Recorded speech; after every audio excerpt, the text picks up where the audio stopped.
రామ్ చరణ్ హీరోగా బుచ్చిబాబు దర్శకత్వంలో వచ్చిన పెద్ది చిత్రం మెగా బ్లాక్ బస్టర్ విజయం సాధించిన నేపథ్యంలో సక్సెస్ సెలబ్రేషన్స్ నిర్వహించారు. ఈ వేడుకకు చిరంజీవి ముఖ్య అతిథిగా పాల్గొన్నారు. చరణ్ ఒక స్టార్ కొడుకుగా గోల్డెన్ స్పూన్ తో పుట్టిన కష్టాన్ని నమ్ముకున్నాడని ప్రశంసించారు. షూటింగ్ లో కంటికి గాయమై 8 కుట్లు పడిన చెర్రీ వెనక్కి తగ్గలేదని గుర్తు చేసుకుంటూ ఒక తండ్రిగా గర్వపడుతున్నానని అన్నారు. చరణ్ ని న్యూ ఏజ్ మెగాస్టార్ అని పిలవటం తనకు పుత్రోత్సాహాన్ని ఇచ్చిందని చిరు పేర్కొన్నారు. రామ్ చరణ్ ని చూసి తోటి నటుడిగా అభినందిస్తున్నానని, తండ్రిగా గర్వపడుతున్నానని అన్నారు చిరంజీవి. చరణ్ హీరోగా నటించిన Peddi movie mega block buster event మంగళవారం సాయంత్రం గ్రాండ్ గా జరిగింది. ఈ వేడుకకు చీఫ్ గెస్ట్ గా హాజరైన చిరు తనయుడిపై ప్రశంసలు కురిపించారు. ఈ సినిమాలో చెర్రీ అద్భుతమైన నటన కనబరిచారని, సినిమా చూసినప్పుడు తాను భావోద్వేగానికి గురయ్యానని చెప్పారు. చరణ్ గోల్డెన్ స్పూన్ తో పుట్టాడని, ఇంత కష్టపడాల్సిన అవసరం లేదని, ఆయన ఈ సినిమా కోసం కష్టపడ్డాడన్నారు. సోంబేరితనం తమ ఇంటి గుమ్మంలోకి కూడా రాదన్నారు. రంగస్థలం, RRR, పెద్ది ఇలా ప్రతి 4 ఏళ్లకు సినిమా రావటం చరణ్ అదృష్టమని చిరు పేర్కొన్నారు.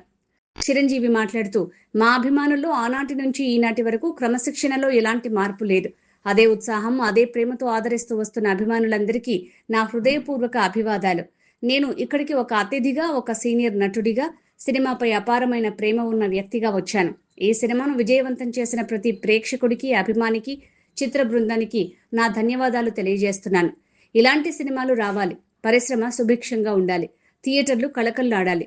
ఆ దిశగా పెద్ది ఒక గొప్ప విజయంగా నిలిచిందని అన్నారు. పెద్ది సినిమా చూస్తున్నంతసేపు ఒక ట్రాన్స్ లోకి వెళ్లిపోయిన అనుభూతి కలిగింది. పాత్రలతో మమేకమై వారి పోరాటంలో నేను ఒకడినై ప్రయాణించాను. ఇంత పవర్ఫుల్, ఎమోషనల్, మోటివేషనల్ కథను ఎంచుకుని దానికి రామ్ చరణ్ న్యాయం చేస్తాడని నమ్మి ఈ చిత్రాన్ని తెరకెక్కించిన దర్శకుడు బుచ్చిబాబుకి సభాముఖంగా నా అభినందనలు. ఇది మట్టి మనుషుల కథ. బుచ్చిబాబు కూడా గ్రామీణ నేపథ్యం నుంచి వచ్చిన వ్యక్తి కావడంతో ఆ భావోద్వేగాలను అద్భుతంగా తెరపై ఆవిష్కరించాడు. ఈ కథకు ఆయన 100% న్యాయం చేశాడు. ఇలాంటి దర్శకుడిని తెలుగు సినీ పరిశ్రమకు అందించిన సుకుమార్కి కూడా నా అభినందనలు. మట్టిలో దాగి ఉన్న మాణిక్యాలను వెలికి తీయగల దార్శనికుడు సుకుమార్. నిర్మాత సతీష్ కిలారు దర్శకుడి విజన్ ని ఎక్కడ రాజీ పడకుండా భారీ స్థాయిలో తెరపై ఆవిష్కరించారు. నిర్మాతకు ఎన్నో కష్టాలు వస్తాయి, బాధలు వస్తాయి, డబ్బులు మిగలొచ్చు, మిగలకపోవచ్చు, లాభాలు రావచ్చు, రాకపోవచ్చు. ఇలాంటి అత్యద్భుతమైన కథకు నిర్మాత అనిపించుకోవడం కంటే కావాల్సింది ఇంకే ఉంటుంది. ఆయన కథను నమ్మారు, అందుకే అంత మంచి పేరు వచ్చింది.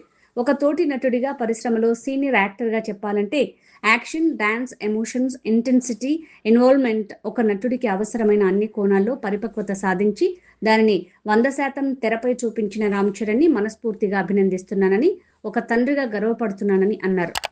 రంగస్థలంలో చరణ్ ఎంత అద్భుతంగా నటించాడో చూశాం. అలాంటి పాత్ర మళ్ళీ రావాలంటే చాలా కాలం పడుతుందని అనుకున్నాం. మగధీర, రంగస్థలం, RRR లాంటి చిత్రాలు అరుదుగా వస్తాయి. కానీ 3 ఏళ్ల వ్యవధిలోనే పెద్ది లాంటి మరో గొప్ప పాత్ర రావటం ఆశ్చర్యంగా అనిపించింది. ఈ పాత్ర దక్కటం నిజంగా చరణ్ అదృష్టం. సినిమా చూస్తున్నప్పుడు మాకు చరణ్ కనిపించలేదు, పెద్ది మాత్రమే కనిపించాడు. ఆ పాత్రను పూర్తిగా ఒంటబట్టించుకున్నాడు. దర్శకుడికి ఏం కావాలో దాన్ని అంకిత భావంతో ఇచ్చాడు. పెద్ది పాత్రతో మనందరినీ నవ్వించాడు, ఏడిపించాడు, ఉత్సాహపరిచాడు, భావోద్వేగానికి గురిచేశాడు. చివరిగా విజయం సాధించాడు. కళ్లతోనే భావాలను పలికిస్తూ ప్రేక్షకుల కళ్లల్లో నీళ్లు తెప్పించగలిగాడు. ఈ రోజు ఆ పరిపక్వతను, ఆ సంపూర్ణతను చూపించి చరణ్ నన్ను పూర్తిగా సంతృప్తిపరిచారు.